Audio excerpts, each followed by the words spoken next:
got salted. Bye. And tell them bye. Bye. Okay. Yeah, they saw your tongue. Bye. Yes, you gotta go. Let mommy do the devotional. Watch your cord. I don't want to see you. Okay, go. I want to see you. You want to sing. I want to see you. You want to see me. Alright.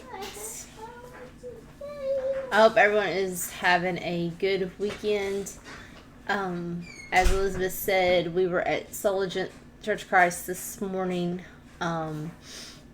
with Matt. They asked him to come and speak, so that is where we were. We missed being at Fulton this morning, and as you can tell, Austin is not happy. So if that gives you any kind of indication of what week we've had. So hopefully you all have had a better week, and next week will be better. This is a real short devotional. It kind of hit home to me, and I meant to have one with me. We're talking about a pencil today, and 5 things we can learn from a pencil. And I found this devotional, and I changed it up a little bit, but I kind of like what it applied. I kept the bulk of it the same, and it's about a pencil maker, and he's making a pencil. And it kind of goes like this. It says, the pencil maker took the pencil aside just before putting him into the box. There are 5 things you need to know, he told the pencil, before I send you into the world. Always remember them and never forget, and you will become the best pencil you can be. And here's the 5 things the pencil maker told the pencil. Number 1, you will be able to do many great things, but only if you allow yourself to be held in someone else's hand. Number 2, you will experience a painful sharpening from time to time, but you'll need it to become a better pencil. Number 3, you will be able to correct any mistakes you might make. Number 4, the most important part of you will always be what's inside. And lastly, number 5, on every surface you are used on, you must leave your mark. No matter what the condition, you must continue to write. The pencil understood and promised to remember, and went into the box with purpose in its heart. So we're going to stop right there for a minute. And you're probably thinking, okay, Paula, what do we have to do with the pencil? Put your life in place of the pencil.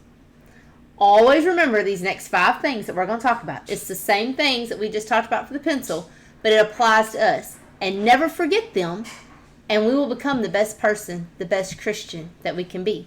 So the first thing we have to remember in our life is we will be able to do many great things, but only if we allow ourselves to be held in God's hand, and also allow other human beings to access us for the many gifts we possess. We will be able to do great things, but only if you allow yourself to be held by someone higher than you. And that makes me think, don't think higher than yourself. Don't be haughty. That's what the number 1 means. To me, that's what it means.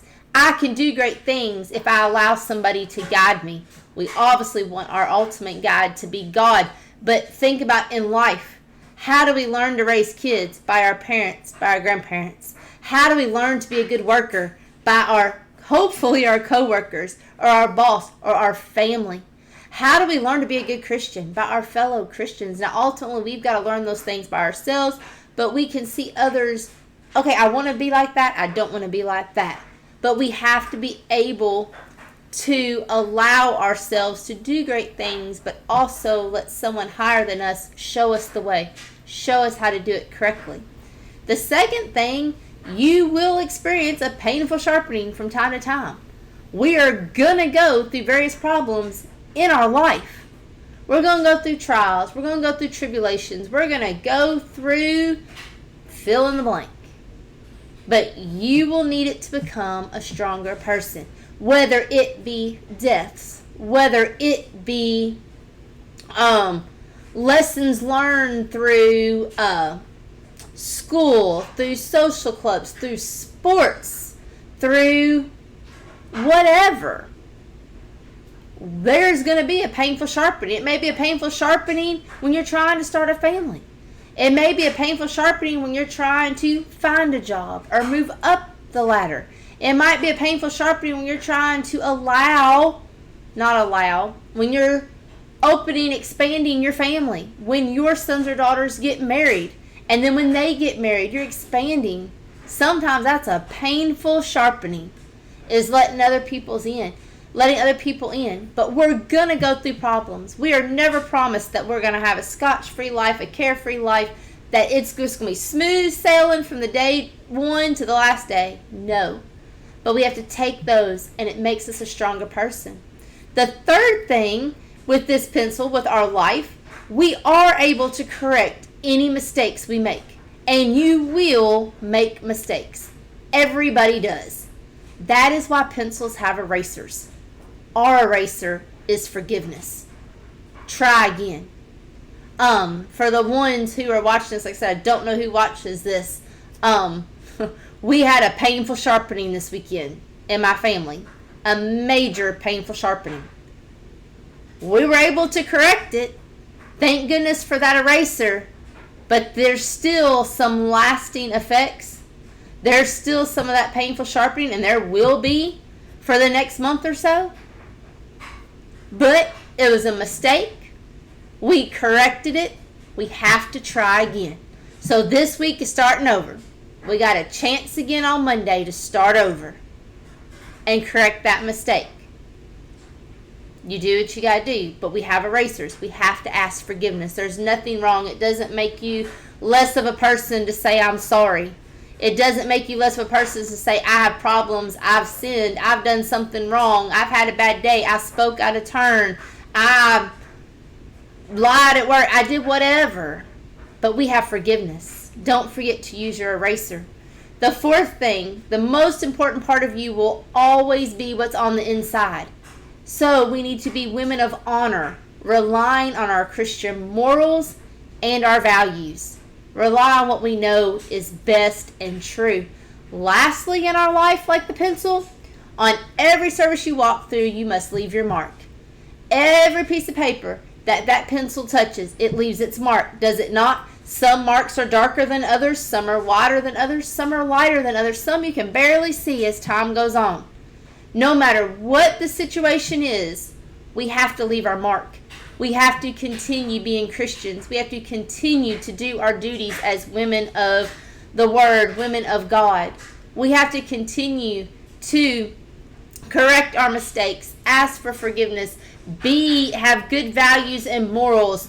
We have to continue to go through our problems and let them make us stronger. We've got to continue to let somebody teach us, to look up to somebody higher than us, and learn from them.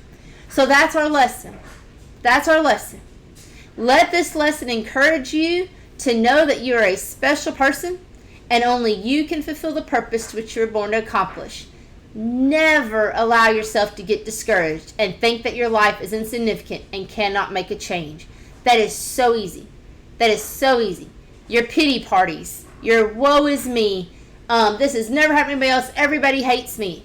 I'll be honest with you. I'm there. I told you we had a painful sharpening.